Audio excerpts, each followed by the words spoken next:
अब इसको थोड़ा सा फिर से शुरू कीजिए। अब यहाँ पर हम लोग बात करेंगे। देखिए क्या है, बढ़िया समझिएगा। देखिए अर्थव्यवस्था क्या है, आपके स्क्रीन पर यहाँ पर दिख रहा है कि यहाँ पर हम लोग पहले का चैप्टर अर्थव्यवस्था एवं इसके विकास का इतिहास देख रहे हैं, जिसमें बात है कि अर्थव्यवस्था और सामाजिक विज्ञान। ठीक है, अर्थव्यवस्था सामाजिक विज्ञान की वह शाखा होती है जिसके अंतर्गत हम लोग क्या क्या अध्ययन करते हैं, ध्यान दीजिएगा।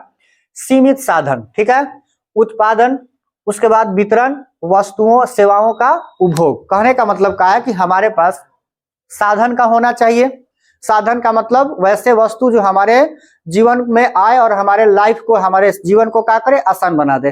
जैसे आप पढ़ रहे हैं, ठीक है, पढ़ने के लिए पहले के समय में याद रखिएगा कि आता था इंक का डब्बा, और उसके बाद से एक बार लगाइए उसमें बोरिया, तब क्या कीजिए, लिखिएगा। गौर कीजिएगा कि जब आप क्या करते होंगे कि एक बार लगाएंगे वहां पर इंक के डब्बा में, तो खूब से खूब एक या दो गो शब्द क्या कर पाएंगे, लिख पाएंगे। उस समय लिखना कितना कठिन था, लेकिन आज ये जो मतलब पेन आ चुका है, अब क्या किया जाता है, और मतलब का एकदम एक साथ मतलब कितना लाइनें क्या किया जा सकता है, लिखा जा सकता है।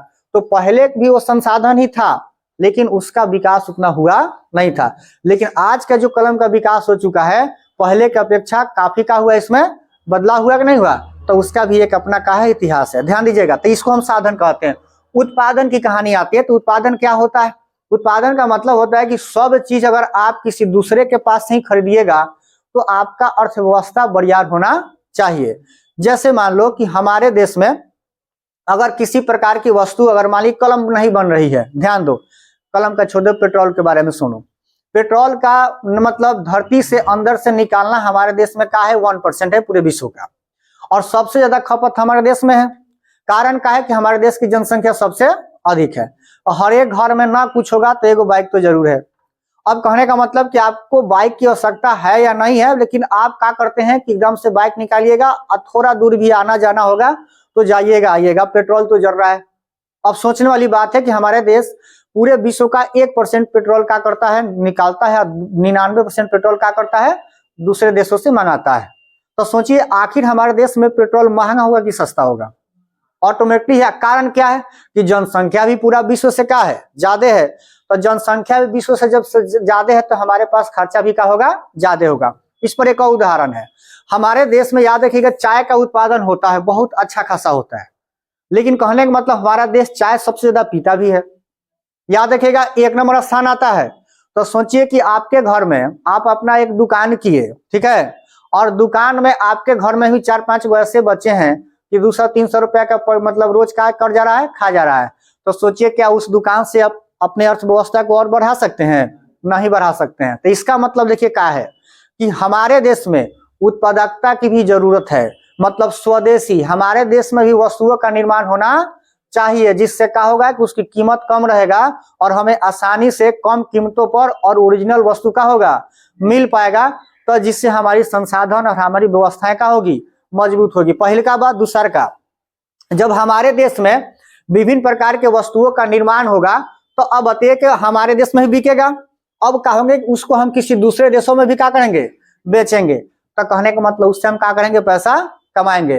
तो हमारे देश की अर्थव्यवस्था क्या होगी, मजबूत होगी। तो ये बात क्लियर हो रहा है ना, यानी हमारे देश में उत्पादकता की भी क्या, उन्हें उत्पादन का भी क्या है, आवश्यकता है। दूसरा का बात क्या है, वितरण। वितरण का मतलब होता है कि वितरण कब होगा, जब हमारे देश में संसाधन वस्तुएं रहेंगे तब। मान ले कि आपके पास, मान लो कि आपके पास एक बैग है, आप वह बैग आप खुद प्रयोग कर पा रहे हो। अगर आपसे कोई दूसरा कोई बैग मांगेगा तो आप अगर ज्यादा आपका मतलब करीबी है ना, तो आप उसको दे सकते हैं। तो दीजिए कब, अपना बस्ता को हटा के उसको आप दीजिएगा, तब फिर तो आप बेघर हो गए, है कि नहीं है। अब सोचो कि आपके पास अगर वो मतलब का है बैगों की संख्या अधिक है, तब क्या होगा, कोई मांगेगा तो आप दे दीजिएगा। तो मान लीजिए आप दे दीजिएगा कब, जब आपके पास होगा तब ना। तो हमारे देश में उत्पादन होगा तबे ना हम वितरण कर पाएंगे, है। किसका, वस्तुओं का, चाहे सेवाओं का। अब सेवा क्या होता है, वस्तु और सेवा में दोनों में थोड़ा थोड़ा अंतर है। वस्तु का मतलब पदार्थ होता है, ठीक है। अब सेवा का मतलब होता है, जैसे कि मान लीजिए हमारे पास ज्ञान है तो हम आपको क्या कर रहे हैं, सेवा कर रहे हैं, एक प्रकार का सेवा है। हमारे आसपास में डॉक्टर होंगे, बीमारी होगा, ये निश्चित बात है, तो डॉक्टर होगा तो उसका इलाज हो जाएगा। डॉक्टर अच्छा होना चाहिए, वस्तु अच्छा होना चाहिए, तब का होगा सेवा भी अच्छा होगा। वस्तु बुरा होगा तो सेवा भी का होगा, बुरा होगा।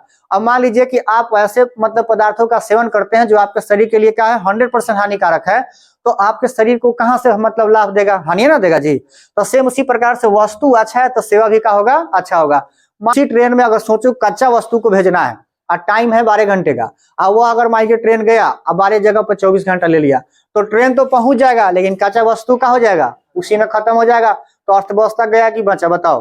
तो याद रखिएगा हमारे देश की अर्थव्यवस्था को बनाने के लिए, अपनी ही अर्थव्यवस्था को बनाने के लिए हमारे पास उत्पादन का होना जरूरी है, बात सही है, लेकिन अच्छे वस्तुओं का उत्पादन का होना जरूरी है, तब जाके सेवा भी का होगा, अच्छे होगा। कि हम लोग तो कोई दूसरा जगह को मतलब लंदन से नहीं है, कोनो दिल्ली से नहीं है, कोनो मद्रास से नहीं है, सब लोग बिहार से है और बिहार के मतलब देहात क्षेत्र से है। तो हम लोग जिस भाषा को समझते हैं, हम लोग जिन वस्तुओं के बारे में खूब बढ़िया से जानते हैं, उस वस्तु और उस भाषा का प्रयोग किया जाए तो जाहिर सी बात है कि आपको बात जल्दी समझ में आ जाएगी। अब आपको ट्रांसलेट करना है तो आप इंग्लिश बोलो, हिंदी बोलो या भोजपुरी बोलो, वो डिपेंड करता है आपके ऊपर। बात यहाँ आती है कि आप बात समझ में आया कि नहीं आया। तो देखिएगा